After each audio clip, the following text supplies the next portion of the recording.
Oh, he's back, I think. Okay. All I right, let Pam and Kathy in. sorry about that, guys. Okay, I'm going to go back to these stats really fast. So in the last 3 days in Metro Atlanta, there's been 762 listings and 983 homes have gone under contract. Wow. Can you tell me the last 7 days, the first, how many listings? Yeah, 2,456. Thank you. Okay, if you look in the last 24-hour period, there's been 415 new listings and 448 people have gone under contract. So the fact of the matter is whatever these people's real estate goals were 2 weeks ago, Still moving. they haven't changed. Yeah. Right? They still need to relocate because of one person got a job in a different town, or they still have a home that's too big, or they still have a home that's too small, or they still have a home that's in the wrong school district.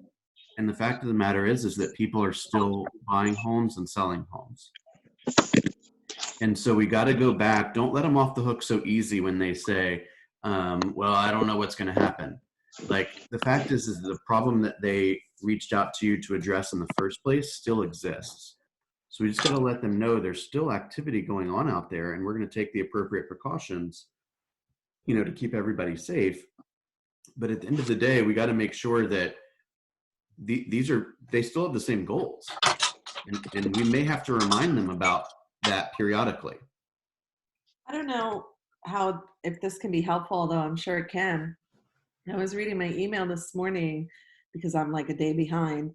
Melody sent out from Atlanta property inspectors that they're offering like 50% discount on inspections too to help families. So that's something else I think that maybe we could use in talking to them and like, hey, I know these times are, I don't want to say uncertain, but if they say they're feeling uncertain, then we can say, well, yeah, we understand that, and our vendors we're all here to help, and this is just another way that we're here to help you out. Be beneficial too. Right. I think it comes from this place of contribution, Mm-hmm. from asking the questions around what is it exactly that you are fearful of, right? What exactly are you thinking, right? And then help them understand that, these are things, a lot of the stuff they can't control. We're just here to relay the facts. The facts are, your goals are still the same, I believe, right? And the facts are, there is business taking place. There are new listings. This is generally a busy time of the year. It's spring market, right? And people have waited a long time to either buy a home now, or they've waited a long time to sell it at the time they thought was best. And we just need to let them know, hey, looking at homes is going to be a little different, right? There's going to be a few other things that we have to have as precautions. However, there's still business to be had out there. And Natasha, just specifically around the scripting, I think you just got to come from the heart, right? And say, hey, anything you need, I'm here to help you. And if they ask for something that you are unable or unwilling to do, put it on the board, put it on WhatsApp, and let's see if we can brainstorm around an idea on how to address that. Mm-hmm. Right? Right. And my question was like, how you talked about possibly offering like to host an open house to them just to kind of see what kind of traffic you can drive. Do you think it would be like a smart idea to do that now? Or do you think it's going to freak people out saying, oh my God, are you trying to bring like sick people onto my property? And like, see, those are the things that I'm kind of unsure about. Like, unfortunately, there's no blanket answer for that. Like, I would say you ask them the question, hey, a lot of my sellers are allowing us to continue to host open houses, and we're getting good traffic. And if you're interested in something like that, I'd be more than happy to help you. And you might get some people that say, absolutely, I can't believe you're willing to do that. And you might get somebody that says, not a chance. So for example, Compass just announced yesterday that they are halting all showings on all of their listings. No open houses, no showings for 2 weeks. Okay. I'm not saying that's a good idea or a bad idea. I am kind of in favor of us not having that policy, and us being able to, us as in our realtors, be able to dictate how their business is run with their clients. Right. Right. What about hosting some virtual open houses for I people? think that's a You know, great doing idea. a Facebook Live for an open house. I think that's awesome. Yeah, I think it's a great idea, because that's another resource that the FSBO might not have, but we can help them with that. That's another good idea, doing it for a FSBO. Hey, you know, here's 123 Main Street. This is not publicly on the MLS, and the owner has been gracious enough to allow me to come in and to film around. And if you have any questions about this property, please let me know directly. Like, how many calls do you think they're getting like that?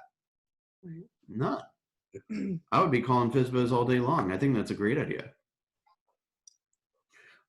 All right, let me cover a couple of housekeeping things really fast. So if you go to fmls.com, the Matrix page, and I probably don't know how to use Matrix as great as you guys do, but under Market Watch, you can play around with all the statistics, right? So if you go to residential, you can go to the 24-hour today, 3-day, 7-day, and see price increases. In the last 24 hours, by the way, there's been 83 price increases. 140 price increases in the last 3 days. Okay, 370 Can you people tell us how have. to get there again? There's a like, what do you call it, like an app or an applet or something on FMLS's page, the one that you can customize, and I just have it right up front that says it's under Market Watch. So in the last 7 days, guys, there's been 370 people that have actually increased their price. I know that sounds crazy, and I do believe it is crazy, but I'm telling you, there is activity in the marketplace. Okay. All right, I want to go through a couple of. I see it. Okay. I never knew that existed. All right, couple quick things. So as far as the Zoom goes, I have got it figured out where the link that you clicked to join this one is now the link to join any Zoom event. Okay, you should be able to log in from your computer or from your phone. No password necessary. Just come into the room. It's all free, obviously. Next time you get, some of you guys are gonna have to show your face though. Pam, all I see is a white screen. So any event after 9 o'clock, you're expected to show your face. Stephanie, way to participate. How you participate here is how you participate out there. Good job. Oh, I thought you were going to do it there for a second. Okay, so. No way, man. You don't want to see this early in the morning. All right, Hey, so. Bill, Yeah. could you do one thing? Could you send that link through the email address instead of WhatsApp? Yep. Just because I need it. Okay, thank you. Yep, You I'll can do just that right. I'll do that. You can just do 2 seconds. the meeting ID also. If you have Zoom downloaded on your computer, you can just hit the join a meeting tab, and then hit and then put in the it's like 96 something, the number that's there, the meeting number. Yeah, It's not, 961-102-1361. Okay, so we're going to have all the classes there. If you guys are following Keller Williams on Facebook, they just released I think they're going to be doing this for a little while. But if you look, there is a pretty phenomenal schedule of classes that's going on today through KW. And I can post that link in here as well. wait, the Roswell Rocks or like KW in general? So Georgia Legacy Group is doing something at 10, and then KW is doing like back-to-back classes pretty much all day long that you can log on to through Zoom as well. So I'll post that link here in just a second. Did you guys get the link from the office that was talking about the 10 o'clock class? Yes, Yeah. on the Facebook. Yeah. Yeah. Okay. So one of the things that I'm going to start working on today is just some more kind of topics that are commonly discussed. Like, who was it yesterday I was talking to about a lease purchase?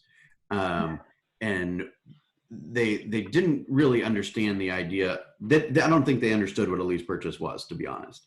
And that's okay. There was a time where none of us knew what a lease purchase was, and we just had to say, hey, I don't know what that is, and I need to understand the pros and I need to understand the cons. So I'm going to start posting some videos periodically in the YouTube page that is just basically me explain, like if, let's say, Heather, you asked me, hey, what's the deal with a lease purchase? And then that gave me permission to just start talking. And I'm going to explain why it might be necessary, why it may not be necessary, what are the pros, what are the cons, some commonly asked questions, way to structure it, that kind of thing. And just do a video of that and put it in the YouTube page. So that's just one more place that you can look for those resources, to prevent you from not being able to reach somebody in a panic when you need to be able to intelligently explain it. So if there are any other kind of general concepts that you may or may not understand, let's say VA financing or FHA financing, or how to, understand a KPA, for people at various levels of their business, shout it out and I'll make a big list and I can spend some time going through some of that material. Does anyone have anything they want to share now or suggest now? Pam on chat said she's not in the WhatsApp group. And she didn't. I'm sorry, Janet said it. She's not in the WhatsApp group. Okay, I'll talk to you about that in a second, Jen. Okay. I'll text you on that. And I didn't get the link either. Yes, I got you. I'll message you here in just a second. All right, perfect. Okay, any other questions for the moment? No. Okay. One of the things that I was taught as a young agent was there are 3 things that we really need to master in real estate. Okay. One is the market. Okay. So you are, and Gary talks about this in MREA, is you're expected to be the economist of choice for your clients. So when people are talking about anything economy related, anything real estate related, investment related, it's my opinion you should have a pretty good toolbox when it comes to those discussions. Like you should be able to, for example, explain when the Fed lowers the interest rate to 0, we should all know that's not the home mortgage interest rate, right? That's called the federal funds rate. That is the rate that banks charge each other to loan and borrow money. Okay, that is not directly correlated with the mortgage interest rate, although it generally creates some unease and some fear, which then affects the supply and demand of mortgages, which impacts the mortgage rate, right? So there's not a direct link to it, and it's not the same thing. Okay, another thing you ought to be familiar with is absorption rates, right? How many months of supply do we have on the market right now, and how is that changing, right? So for example, over the last 3 days, 7 days, and 24 hours, there have been more pendings than have gone in the market, which technically means it's not a drastic change, but it technically means the inventory is less, right? We're going through the inventory faster, and it's almost shocking to think that that's happening during this outbreak thing, right? So the more data you can give your clients, number one, the more impressed with you they're going to be. And number 2, the more everyone is going to understand the market. So understanding the market is critical. If you guys were to commit to spending, even if you committed to spending 10 or 15 minutes a day, just studying the MLS, right? I want to look at the new homes that are on the market in the areas that I tend to practice in the price range that I tend to work in. And I want to see what's new to the market and what's it priced at. I want to see what went under contract and what was its listing history. Did it go under contract immediately? Did it go under contract after a few price reductions?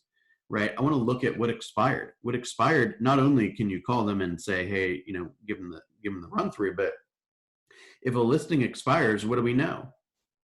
Like probably 1% of the time it was not exposed properly. And about 99% of the time, the price was wrong. Right. So you can do some analysis in your head that says this product for this price now isn't going to work. Right. And then you can look at what's sold.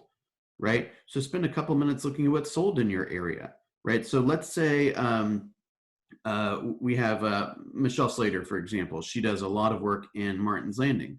She should know every active, pending, expired, withdrawn, sold. She should know those things like the back of her hand.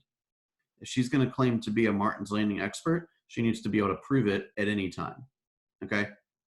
So outside of understanding and mastering the market, you need to understand and master the contracts, right? So you should know the nuances of all the contracts, when to use certain phrasing, what the typical days of the contract, contingency periods are, all the little nuances, not only so that you can explain them confidently to your client, but that so you can protect your client when it's necessary, right? And the other thing you need to become a master of is the real estate business in general, right? What's going on outside of Roswell, Georgia, right? What's happening with rates? What's happening with the market? What is happening with the statistics? How is technology impacting it? You guys, there is no one more popular at a party than a real estate agent. And you are going to be asked questions about the market, and you need to have some conversation piece that is impressive. More often than not, that's going to be some form of statistic, right? Hey, believe it or not, we had over 300 homes go under contract yesterday, right? The market's still moving. Maybe post that on your Facebook page and say, hey, at 3 o'clock today, I'm going to be going live at my new listing or my colleague's new listing to show you a beautiful house while you're all, closed in yours, right? And believe me, if their house is too small and the reason they're leaving is because the reason they want to sell and buy something bigger is because it's too small, being at home with your kids ain't going to help. That's for sure. That problem's getting worse and worse by the minute. Does everyone agree with that? Experience there, Nick? Bill? Yeah. My kids are so bored. I took them to a listing that I had to go check on a contractor's work, and they were like, can we go? I'm like, who are you guys? They're all teenagers. They never want to hang out with me. Right. Well, enjoy it while it lasts, because tomorrow it may not be the same, right? Eating it up. Yeah, I am. Okay. So guys, if there's any requests that you have for videos, please let me know. If you are having any trouble with any of the technology, let me know. We uploaded all the YouTube videos from yesterday, or all these videos from yesterday onto the YouTube page, as well as that lease purchase video. If you have any contract related questions, let me know. I want to give Charleston a good shout out. I'm going to be talking to a referral from him today of somebody who might want to join Keller Williams. So I appreciate you having that top of mind. Yay. Let's go get them. And if there's anyone else that wants to commit to something today, like Kathy Ray did, 25 handwritten notes, let's do it on the WhatsApp chat, and let's cheer everyone on for their successes, okay? Yes. Yes. All right. Y'all have a great day. Thank you. Thank you. Thank you. Bye. All right, bye-bye.